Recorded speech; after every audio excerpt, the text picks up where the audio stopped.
My name is Aliyah Hassan. I am 34 years old. The events that changed my life began on July 28, 2025. That was the day my private pain slowly became public shame. It was the season after my 8th miscarriage, and my marriage was already shaking. What happened next opened a door to suffering I never imagined. Before I continue, please tell me in the comments where you are watching from. We are becoming a family here. When we know each other, we can pray for one another and stand together in faith and love. I was born into a wealthy Muslim family in Dubai. My father was an oil businessman, respected and feared. My mother managed charity programs for women and children. We lived in a large house with tall gates and many workers. From the outside, my life looked perfect. Education was important in my family. I attended a private Islamic school where I memorized large portions of the Quran. Later, I studied international business at a university in the United Arab Emirates. I learned about leadership, finance, and public speaking. People often told me I was intelligent and graceful. My way of life was structured and disciplined. I dressed modestly. I prayed 5 times daily. I attended religious gatherings with my mother. I learned to obey elders without question. Honor was everything in our home. Reputation was guarded like treasure. At the age of 23, I married Khalid, a businessman 10 years older than me. He came from a respected religious family. Our wedding was large and beautiful. Cameras flashed, important guests attended. Many young women told me they admired my life. But marriage quickly became a quiet test. In our culture, a woman is often valued by her ability to give birth. After 1 year, I became pregnant. My family celebrated. My mother showed me baby clothes she had saved. My husband looked proud when he walked beside me. Then I lost the baby. The doctor told me it was common and asked me not to worry. My husband told me to be strong. My mother told me to pray harder. Everyone believed the next pregnancy would succeed. The second pregnancy also ended in blood and silence. After the third loss, whispers began.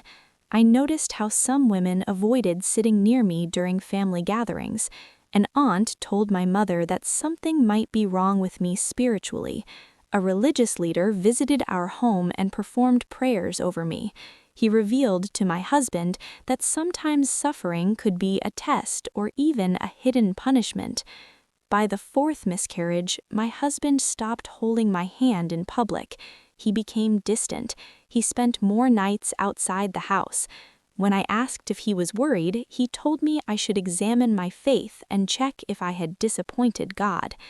The 5th and 6th miscarriages broke something inside me. Each time I felt sharp pain in my body and deeper pain in my heart. The hospital staff began to recognize me. One nurse showed me pity in her eyes. She gently cleaned the blood from my skin and revealed to me that stress can damage a pregnancy. I understood what she meant even though she did not say more. At home, the atmosphere changed. My in-laws began to treat me like a problem to be solved. She showed me herbal mixtures and traditional remedies. She suggested special fasting days.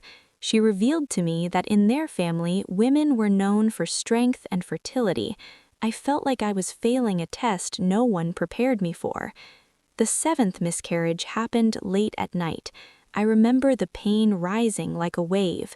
At the hospital, the doctor showed me the ultrasound screen.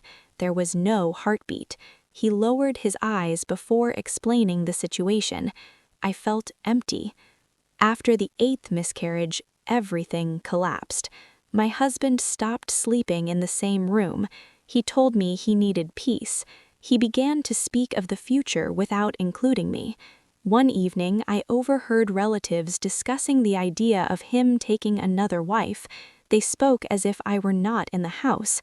Soon, the blame became direct. Some relatives suggested that I must have sinned secretly. Others believed I was cursed. a distant cousin told my sister that maybe God was showing his anger through my womb. These words spread quickly through our community. I felt humiliation more painful than the physical loss. Friends stopped visiting, invitations reduced. At gatherings, conversations would pause when I entered the room. I saw people look at my stomach and then at my face with silent judgment. Inside my home, I felt like a guest. My husband became emotionally cold. He revealed to me that a man needs children to continue his name. He told me he had been patient long enough. He did not shout, but his silence felt heavier than anger. The worst persecution was not physical, it was emotional and social. It was being alive but treated as useless. It was praying faithfully but being told I lacked faith. It was loving my husband but feeling replaced before he officially left. I cried alone at night so no one would hear me. I questioned my worth as a woman. I questioned my value as a wife. I even questioned whether God was listening to me. On the outside, I was still Aliyah Hassan, the educated daughter of a powerful family. On the inside, I was a broken woman carrying invisible wounds. I did not know then that this suffering was only the beginning. The day everything changed was August 15th, 2025. I remember sitting on the edge of my bed, holding medical papers from the hospital. The room was quiet. My suitcase was on the floor, half open, because I felt something heavy was coming. That evening, my husband did not look at me the way he used to. He told me he had tried enough. He revealed to me that his family was pressuring him. He showed me with his cold behavior that I was no longer part of his future plans. I felt my chest tighten. A few days later, his mother came into the house with two relatives. They did not shout, they did not fight. That was what made it worse. She told me calmly that a woman must bring children to keep a home strong. She revealed to me that people were talking about our family. She explained that their name was important. I understood what she meant without her saying everything clearly. That same week, my husband moved his clothes into another room. I watched him fold his shirts. My hands were shaking, but I stayed quiet. He told me he needed space. He showed me through his actions that I was already separated from him in his heart. Soon, the news spread in our community. Women I used to sit with during gatherings began to avoid me. When I walked into a room, conversations changed. I noticed how some of them looked at my stomach and then turned their eyes away. One neighbor told my cousin that I must have hidden sin in my life. Another woman revealed to my mother that maybe I was spiritually blocked. Those words reached me like arrows. At the mosque, I felt people staring at me. I heard soft whispers behind me. A young girl I once helped with her homework looked confused when her mother pulled her away from sitting beside me. That small action hurt deeply. The emotional persecution became daily. My phone stopped ringing. Invitations stopped coming. Family meetings happened without informing me. I became the example parents use to warn their daughters about, even though I did nothing wrong. Inside the house, it became colder. My husband began sleeping outside the home more often. One night, he told me he was considering another marriage. He revealed that it was allowed and reasonable. He explained that he needed children to carry his name. He did not raise his voice, but his calm tone felt like a final decision. I felt small. I felt replaceable. One afternoon, I overheard relatives discussing my situation in the living room. They spoke about me as if I were a broken object. They discussed my body, my womb, and my value. I stood behind the door, listening. My legs felt weak.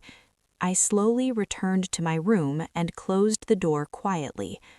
I cried into my pillow so no one would hear me. The pain was not only about losing a husband, it was about losing dignity. It was about being judged for something I could not control. It was about feeling blamed for my own suffering. The hardest part was the spiritual pressure. Some religious leaders were invited to pray over me. One of them revealed to my husband that sometimes repeated loss could be linked to hidden spiritual problems. They placed hands over my head and prayed loudly. I stood still, feeling like a case to be solved, not a human being with a broken heart. I began to question myself. Was I cursed? Was I not good enough? Was my faith too weak? Every morning I woke up with fear. Every night I slept with tears. Finally, the official separation happened quietly. No celebration, no shouting, just papers signed and doors closed. I packed my clothes into 2 suitcases. As I walked out of the large house that once felt like a palace, I realized something painful. I had lost 8 babies.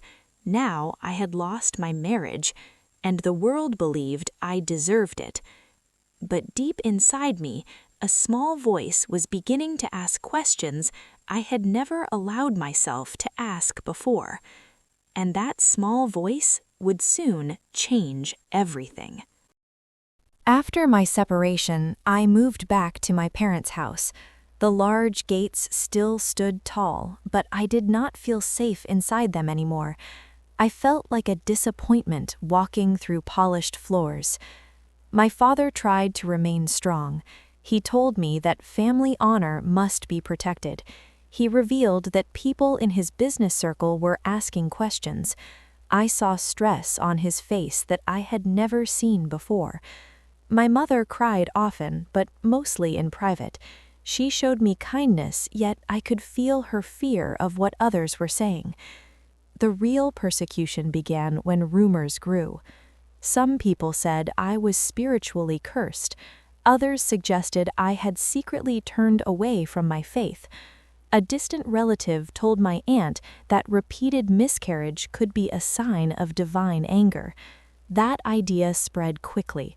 Soon, I was not just a divorced woman, I was a suspected sinner. At the mosque, things changed. One afternoon, I walked in and felt eyes follow me. A woman who once hugged me warmly now kept her distance. I noticed 2 ladies whispering while looking in my direction. Later, a friend gently revealed to me that some leaders believed my suffering was a lesson to other women. I felt exposed, like my pain was public property. Then something unexpected happened. During my lonely nights, I began searching online for comfort. I watched different teachings about grief and hope. One evening, I came across a message about Jesus and forgiveness. The speaker explained how suffering does not always mean punishment. He described a love that stays even when the world leaves. Those words touched something deep inside me. I did not tell anyone at first. I only listened quietly in my room with the lights off.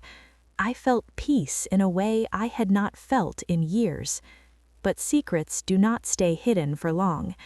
One afternoon, my younger cousin entered my room without knocking. She saw a video playing on my phone about Jesus. She looked shocked. She quickly left the room. That same evening, my uncle called my father. He revealed that I might be exploring dangerous ideas. The atmosphere in the house became tense.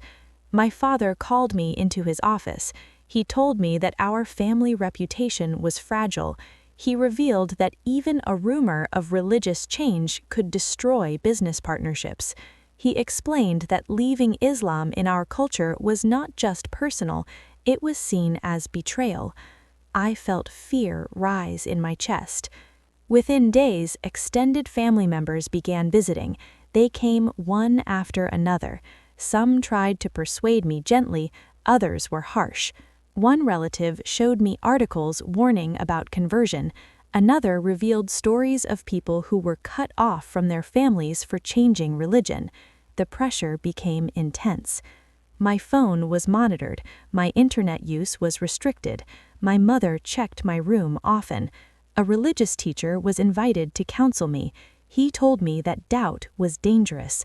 He revealed that questioning faith could lead to spiritual destruction. I tried to explain that I was only searching for peace, but my words sounded weak against their fear. Soon, the whispers turned into warnings. A family elder informed my father that if I publicly left Islam, our family could face social rejection. Business deals might collapse, invitations would stop, marriages of my cousins could be affected. I realized my personal journey was now seen as a threat to everyone around me. One evening, I overheard two relatives discussing me in the hallway. They suggested sending me abroad to stay with distant family until I regained stability.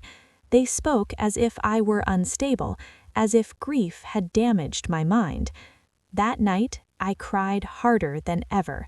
The persecution was no longer only emotional, it became social control. It became fear of isolation. It became the possibility of losing my entire family. I felt trapped between two worlds. On one side was the faith I was born into, the family I loved, the culture that shaped me. On the other was a growing sense of peace I could not deny. I was not yet bold enough to make a decision, but the pressure was building, and I knew that if I chose differently, the cost would be higher than anything I had already lost. That night, I knelt beside my bed. No one was there. No music, no crowd, just me and my tears. I told God that I was tired of fear. I told him I needed peace. I asked Jesus to forgive my sins and lead my life.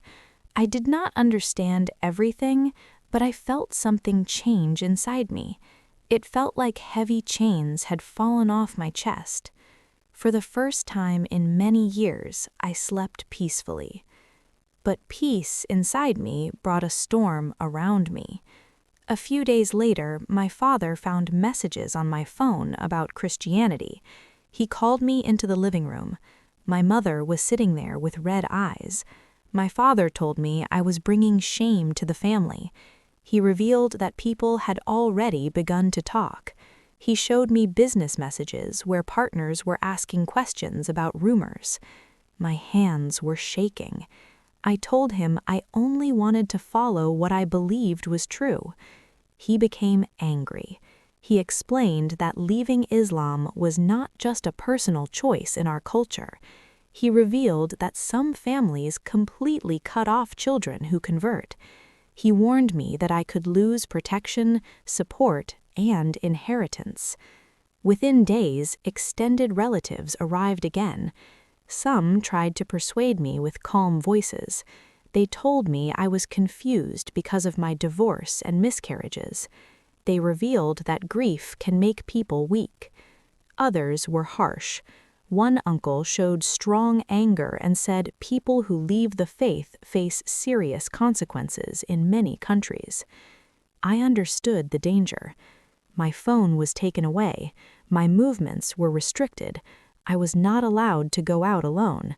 A religious counselor visited daily. He showed me religious texts and tried to correct my thinking.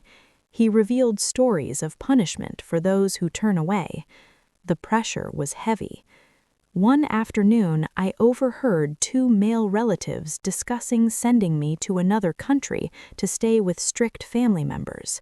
They believed isolation would change my mind. I felt like a prisoner inside my own home. Friends stopped answering my messages. One close friend sent me a short note saying she could not be associated with me anymore. She revealed that her parents warned her to stay away. That message broke my heart more than I expected. Soon, the emotional persecution turned into social rejection. Family gatherings happened without inviting me. My name was removed from certain group chats. My mother told me quietly that neighbors were asking if I had lost my mind. The worst moment came when my father told me that if I publicly declared my new faith, I might no longer live under his roof. He showed me with his serious face that he was not joking. I went back to my room and cried on the floor. I had already lost my babies. I had already lost my marriage. Now I was losing my family. But even in that pain, I felt something steady inside me. The peace I felt the night I prayed did not leave. I would wake up early in the morning and whisper simple prayers to Jesus. I felt comfort in my loneliness. Persecution is not always chains and prison walls. Sometimes it is rejection. Sometimes it is threats. Sometimes it is being treated like you no longer belong. There were days I was afraid. There were nights I slept with tears on my pillow. But I knew I could not go back to living only to please people. My decision cost me comfort. It cost me reputation. It cost me security. But it gave me hope. Today, I share this story not to attack anyone, but to show the reality many people face when they change their faith. Around the world, many believers are rejected, beaten, imprisoned, or cut off from their families simply because they choose Jesus.